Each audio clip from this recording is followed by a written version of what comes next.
지난주에 이어서 성령님에 관련돼서 우리 말씀을 나눠보자 합니다.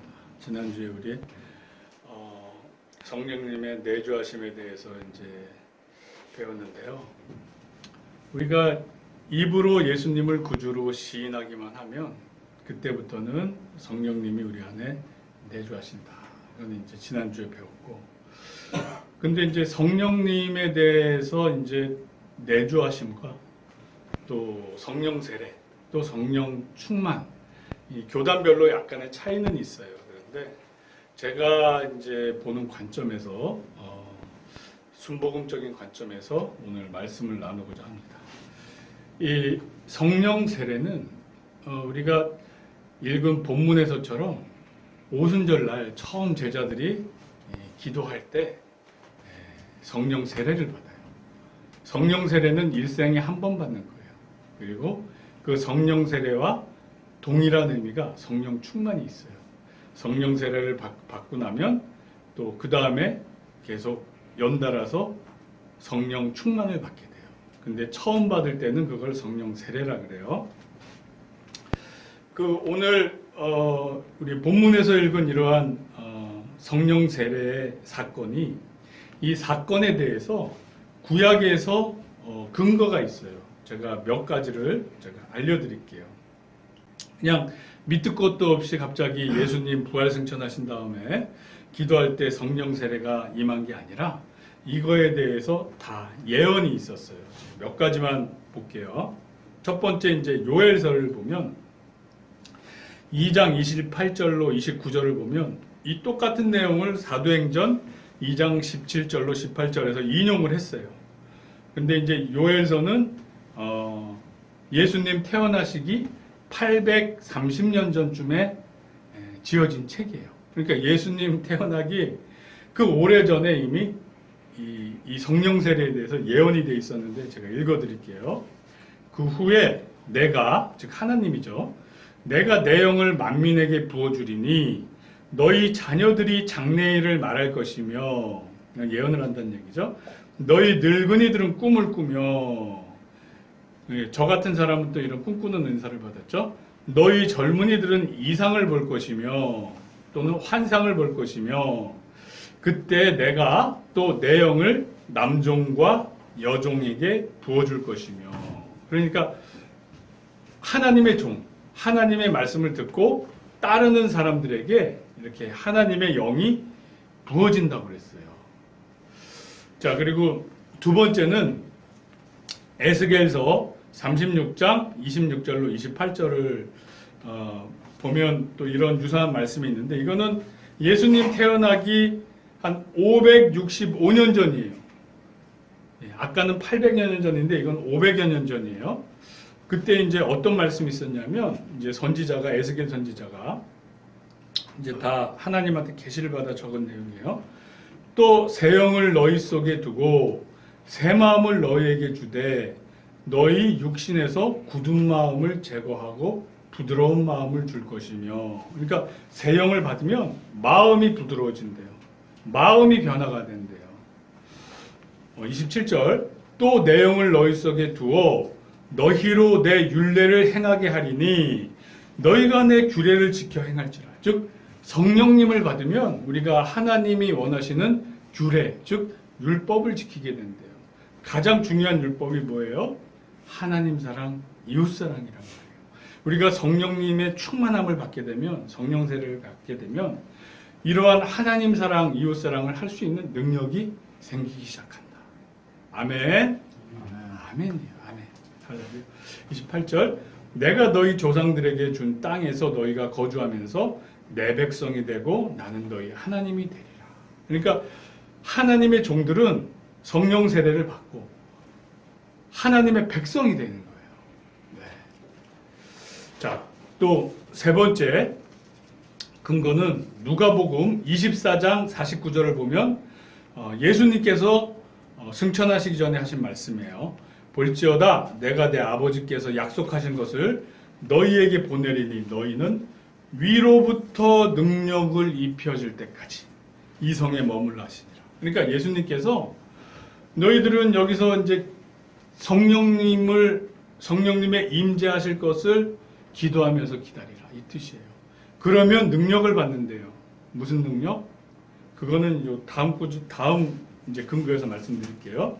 사도행전 1장 8절에서 예수님께서 이렇게 말씀하세요. 오직 성령이 너희에게 임하시면 너희가 권능을 받고, 아까와 똑같아요. 능력을 받은 것과 같은 의미예요. 너희가 권능을 받고 예루살렘과 온 유대와 사마리아와 땅끝까지 이르러 내 증인이 되리라 하시니라. 그러니까 성령 충만함을 받으면, 그 권능을 받으면, 그 능력을 받으면 뭐를 할 수 있다? 전도자가 될 수 있다. 뭘 할 수 있다? 증거자가 될 수 있다. 위트니스, 증인이 될 수 있다. 이때는 증인이 되면 로마 황제를 숭배하던 시기에 하나님 예수님에 대해서 증거를 함부로 하다가는 목이 날아가는 시기가 돼요. 로마 시대이기 때문에. 그럼에도 불구하고 담대하게 증거할 수 있게 돼요. 왜? 성령님이 우리 안에서 능력을 주시니까. 평안과 기쁨을 주시니까. 하나님을 우리를 구원해 주셨으니까. 어떻게 우리가 하나님을 배반할까? 설령 목이 달아나 죽을지언정 우리는 하나님을, 예수님을 배반 못하겠습니다. 이렇게 되는 거예요. 성령님이 우리 마음을 주관해 주시는 거예요.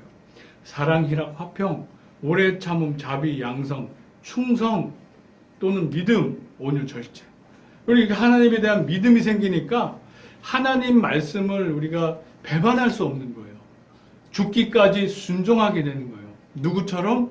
우리 주 예수 그리스도처럼. 할렐루야. 할렐루야. 이게 우리 기독교의 참 묘미예요. 예수님이 이미 우리에게 본을 보여주시고 나를 따르라. 우리는 예수님을 믿고 그분이 살아가신 그 인생을 따르시는 거예요. 예수님은 우리를 구원하실 걸 기뻐하시면서 십자가를 지셨어요. 히브리서에 의하면. 우리도 예수님을 증거하고 우리 이웃을 전도하는 그들의 생명이 구원받을 것에 대한 기쁨으로 예수님처럼 목숨을 다하도록 그 일을 할 수 있게 돼요. 어떨 때? 성령 충만할 때. 아멘. 아멘이에요. 우리가 입으로 예수님을 시인하면 성령님의 내주하심이 일어나요. 이 내주하심에서 좀 더 나아가는 성령 세례, 성령 충만함을 받으셔야 돼요.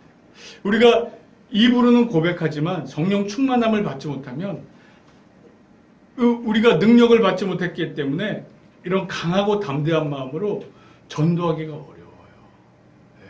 예수님 믿었지만 그래서 전도가 힘든 거예요. 왜? 우리가 전도를 할 수 있으려면 이 조건이 성령님으로 충만해야 돼요. 사도 바울 같이. 그러니까 이렇게 성령님으로 충만하면 베드로나 사도 바울이나 이런 사람들 같이 목숨을 내놓고 막 전도하러 다닌단 말이에요. 아멘. 저와 여러분들이 예수님 오시기 전까지 이렇게 그리스도의 장성한 분량이 충만한 데까지 자라나는 저와 여러분들이 되기를 예수 그리스도 이름으로 축원합니다. 아멘. 아멘. 할렐루야. 자, 그러면 우리 이제 본문을 하나하나씩 보자고요. 1절부터 4절까지. 오순절날이 이미 이름에 그들이 나같이 한 곳에 모였더니, 자, 여기서 오순절의 의미가 있어요. 오순절을 77절이라고도 해요. 오순절날 무슨 일이 있었죠? 과거에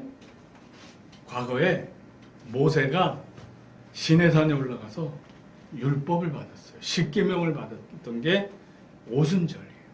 그러니까 하나님한테 계시를 받은 날이 오순절이에요. 이 오순절날, 77절날 성령님이 강림하시는 거예요.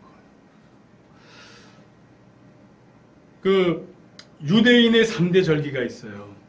첫째 6월절, 둘째 77절, 즉 오순절, 셋째 초막절 또는 장막절이라고 그래요.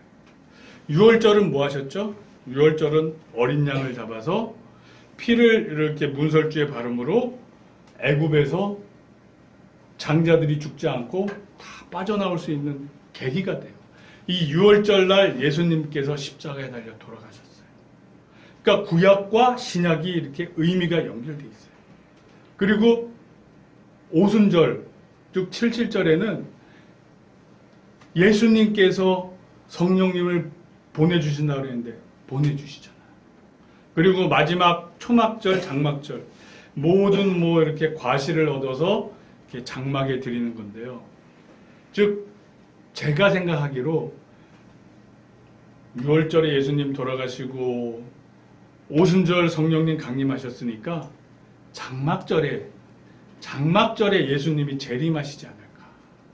왜냐하면 구약과 신약이 이렇게 의미가 상통되어 있어요. 근데 이거는 확실한 건 아니에요. 아마 그럴 가능성을 이제 생각해 보는 거예요. 근데 어느 날 2000 몇 년도 장막절인지 우리는 알 수가 없어요. 만약 장막절에 오신다 해도 우리는 아직 알 수 없어요. 왜냐하면 그때와 시는 오직 하나님만 아신다고 성경에 나와 있기 때문에. 그러나 추측을 하건대 아마도 오실 때는 장막절에 오시지 않을까 이렇게 우리가 생각할 수 있어요. 왜? 모든 수확을 다 걷어서 이제 창고에 드리는 시점이란 말이에요. 그러면 예수님 재림에서 우리 영혼들을 다 추수하는 시점과 의미가 개념이 잘 맞아떨어져요. 그렇습니다. 그래서 오순절날 우리가 성령님의 임재하심, 성령 강림을 최초로 맞게 돼요. 뭐 구약의 과거에도 그런 사례는 있어요. 모세 때 70인들도 성령 세례 받고 이렇게 막 예언하고 그런 사실은 있지만 우리 신약에 와서 최초의 성령님 강림을 우리가 입게 되는 거예요.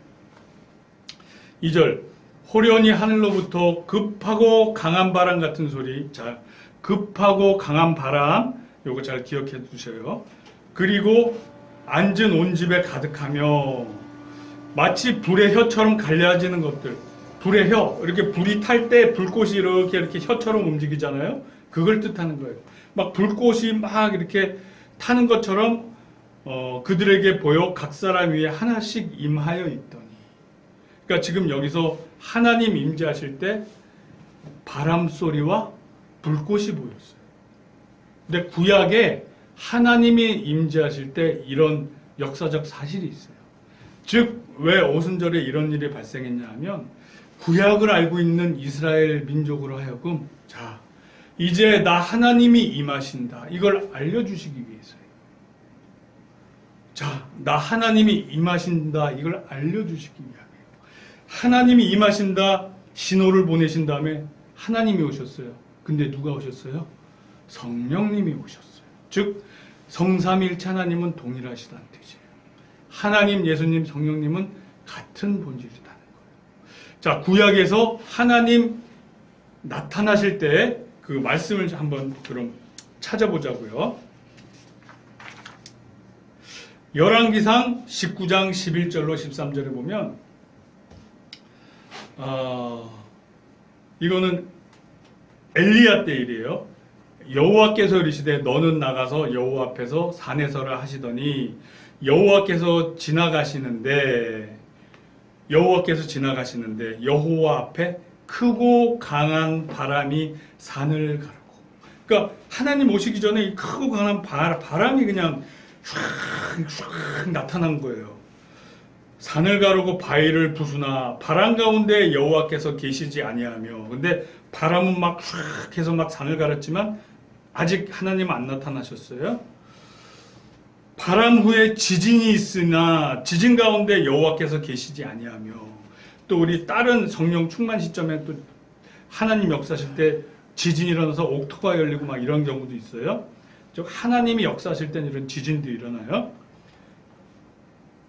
12절 또 지진 후에 불이 있으나 불 가운데도 여호와께서 계시지 아니하더니 불 후에 세미한 소리가 있는지라. 즉 하나님 나타나시기 전에 바람이 있었고 불이 있었어요. 그 다음에 세미한 소리, 하나님의 목소리가 들렸어요. 그러니까 하나님 나타나시기 전에 이런 절차가 있는 거예요. 바람이 샥, 불꽃이 쫙, 그 다음에 하나님의 목소리가 세미하게 우리한테 들려지는 거예요. 엘리야가 듣고 겉옷으로 얼굴을 가리고 나가 굴 어귀에 섬에 소리가 그에게 임하여 이르시되 엘리야야 내가 어찌하여 여기 있느냐. 즉 하나님의 임재 전에는 이런 신호들이 있었어요. 모세가 시내산에서 하나님을 만날 때 불꽃을 받듯이 이런 신호가 있어요. 엘리야도 하나님과 대화하기 전에 이런 신호가 있었어요. 바람 소리, 지진, 불꽃. 근데 우리 오순절날 뭐가 나타났어요? 바람 소리, 불꽃. 즉 이것이 의미하는 것은 이스라엘 민족에게 자, 내가 너에게 임재하노니 나를 맞아들여라, 이 뜻인 거예요. 자, 이제 하나님 내가 너에게 임재하노니 나를 받아들여라, 이 뜻인 거예요. 그러면서 성령님이 우리 안에 임재하시게 돼요. 할렐루야.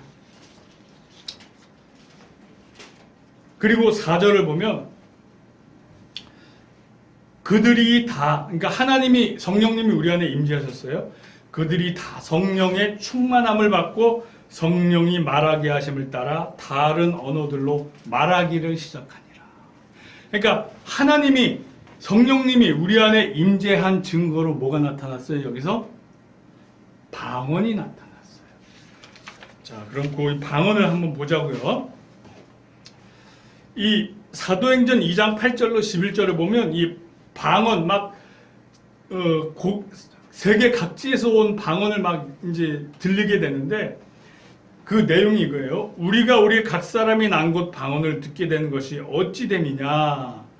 우리는 바데인가 메데인가 엘람인가 또 메소포타미아, 유대와 갑바도기아, 본도와 아시아, 부르기아, 밤빌리아, 애국가 및 구레네에 가까운 리비아 여러 지방에 사는 사람들과 로마로부터 온 나그네 곧 유대인과 유대계에 들어온 사람들과 그레데인과 아라비아인들이라. 그러니까 세계 각지에서 흩어졌던 유대인들이 절기를 지키기 위해서 다 왔는데 이때 방언을 듣는 거예요. 방언을 듣는데 그 뜻을 알아듣는 거예요. 세계 각지 언어로 막 알아듣는 거예요.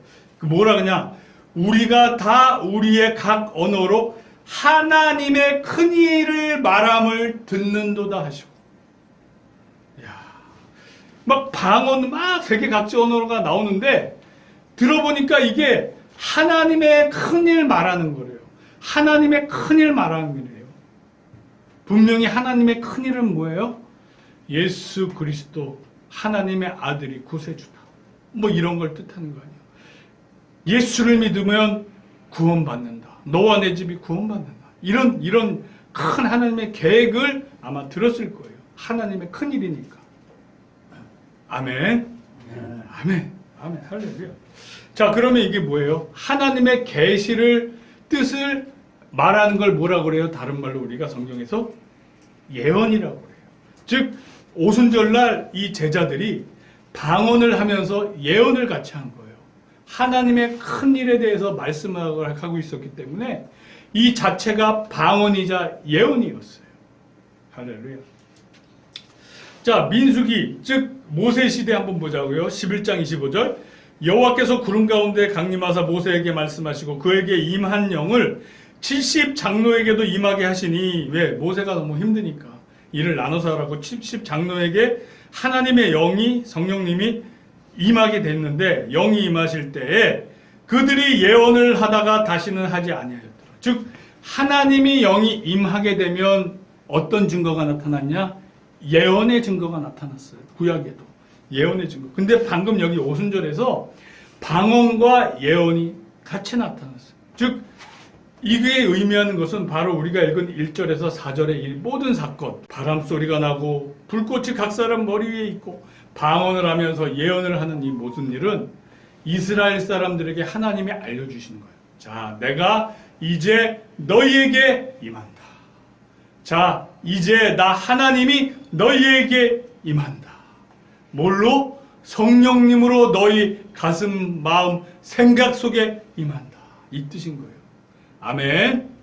아멘. 할렐루야. 저와 여러분들에게 이렇게 성령 세례 받는 이런 진짜 축복이 있기를 우리 주 예수 그리스도의 이름으로 축복합니다. 아멘. 자, 성령 충만하면 우리가 증인이 되는 자격을 갖추게 돼요.